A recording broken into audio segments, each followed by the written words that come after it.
Chocolate and mint are a classic pairing that go well in so many different things together, like ice cream and chocolates and mint. That's about it. Let's find out if we can make a mead with it, though. To make 1 gallon of a chocolate mint metheglin, in primary I use 7 pounds of water, 3 pounds of honey, and 2.5 grams of OptiWhite.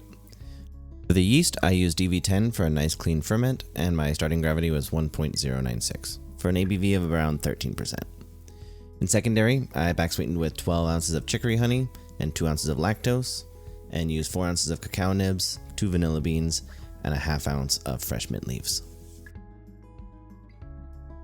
All of the flavor additions are being added after fermentation on this one, so step 1 here is just brew a dry traditional with water and honey. I'm using some extremely crystallized, cheap restaurant supply honey on this. I did warm it a bit to allow it to pour, but it still needed quite a bit of mixing. OptiWhite and DV10 yeast also get added here, and over the next 3 days I staggered my nutrient additions. You can check the Mead Tools link in the description for the nutrient amounts used. After this went dry with 13.5% ABV, I racked it over to secondary with stabilizers. Then I lined the jar and added the toasted cacao nibs and 2 split and scraped vanilla beans.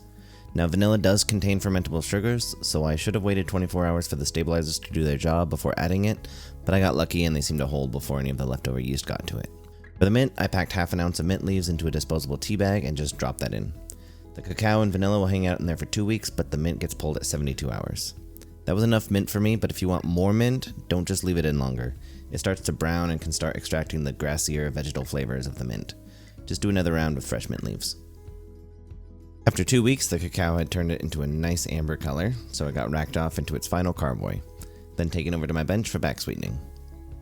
This is where the lactose and chicory honey get added. I didn't add any additional acids or tannins here, but lactic acid might be a good choice if yours feels a little flat. Let that sit and clear for a while until it was time to bottle.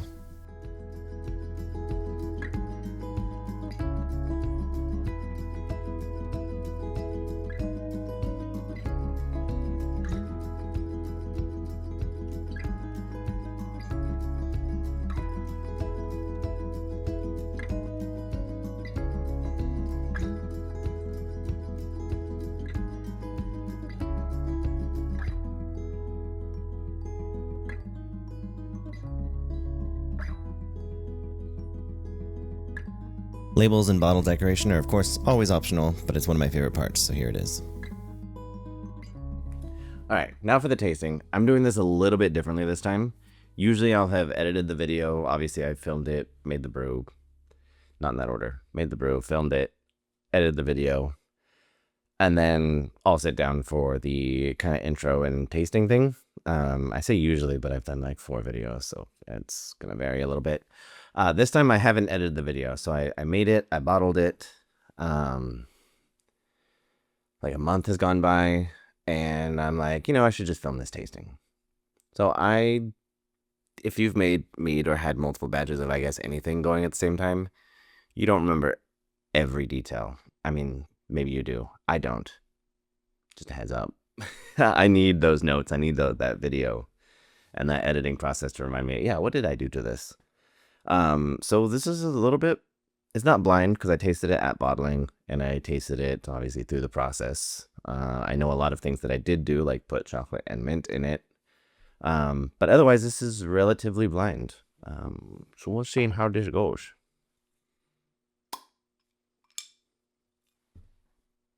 I don't know why I always smell the bottle. Like I'm going to pour it in a glass that is way better for smelling.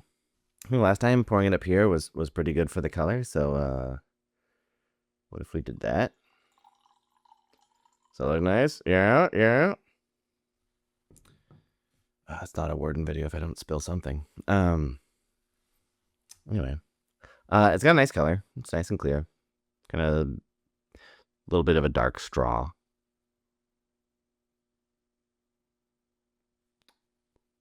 I really don't know how to describe that other than chocolate and mint. I'm trying to be better about like notes and things like that. It's smooth on the nose. It's very chocolatey. I'm not getting a lot of mint. I know mint can be a volatile flavor. When I was making it, I remember tasting it with the mint in it, or like immediately after removing it and being like, whoa, That's gonna be too much mint. That's powerful. And I'm glad it mellowed a little bit, actually. It's detectable, but it's much more mead and chocolate, which actually I really like that combo. That's really good. Let's see what it tastes like. Oh, okay. Mint is definitely there. Not on the aroma, but absolutely in the taste and like the feel, kind of like that freshness, I guess. That's way better than it was at bottling. I thought this was going to be a video where I had a bunch of suggestions on how to improve it, but it really is that simple. That's pretty good. It's smooth. It could use more chocolate. The method I use for cacao nibs, I have noticed the aroma of chocolate is much stronger than the taste. Like, it's definitely still there, and like you can tell it's chocolate. But if you have any like really big, bold, punchy flavors, they almost always punch right through that chocolate. This one a little bit less so. Like there's not much it's standing up against other than the mint and the honey. I know I used like a garbage kind of like bulk free honey for primary. I want to say that I back sweetened with chicory because I think that if I didn't, I would do that next time. No, there's definitely a chicory note with that chocolate. I really like that. Maybe you don't. You've probably seen that almost every chocolate mead I've made. I've paired with chicory honey, but that's because I really like it.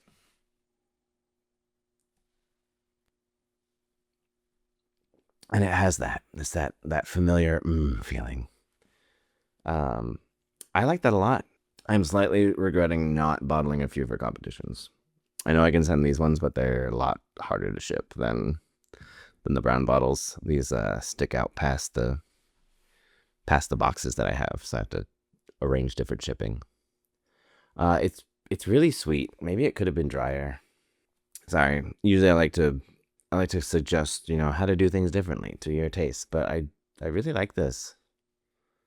I will say that the mint is kind of subdued. It's not going to be like that really bright, like toothpastey, freshen your whole mouth, like give you that kind of can't drink anything else feeling. And that's good. Like you really don't want mint to be that overpowering to that extent. But it is very detectable. Like it's not subdued enough to be like not mint. I love this. I recommend this. This gets my seal of approval. If you like chocolate and mint, I could see how this would be very polarizing if that is not a preferred flavor combination for you.